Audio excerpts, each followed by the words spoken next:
So vision, uh, philosophy, style, how do these work together for you?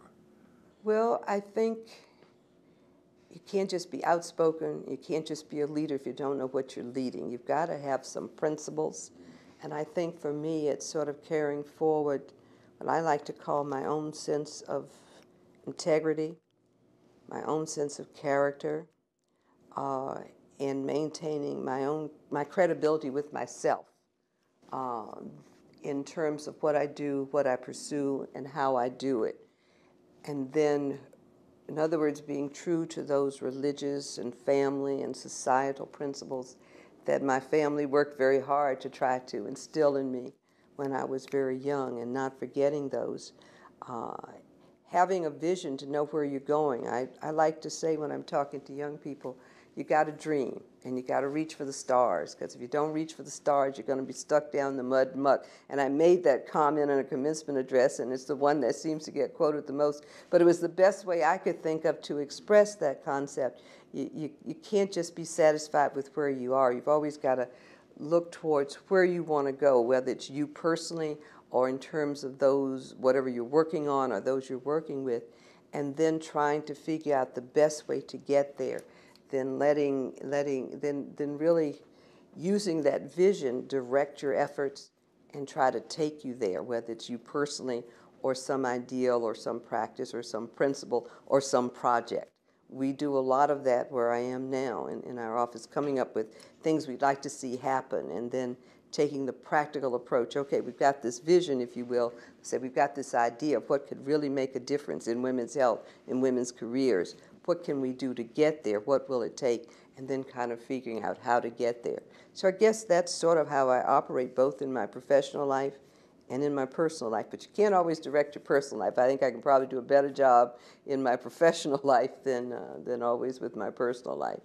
Is what you've been describing, is that a vision that describes the way you've conducted your life, both professionally and privately? A vision, you talked about the work you do, which essentially is ensuring that women get fair treatment in the larger field of medicine. Is that your vision?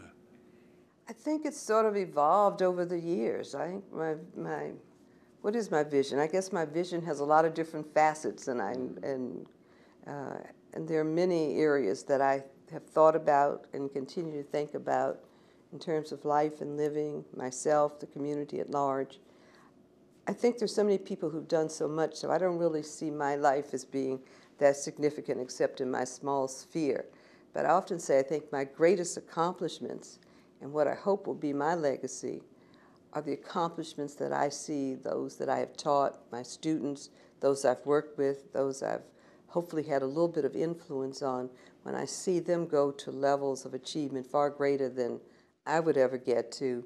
Uh, that's when I get really proud. It's sort of like all of my former students are sort of like family students to me. I don't have children of my own, but I sort of see all my former students. I right now, every year at the National Medical Association meeting, have a reunion of students that I taught when I was at Tufts, that I was a dean to, and I still hear from them.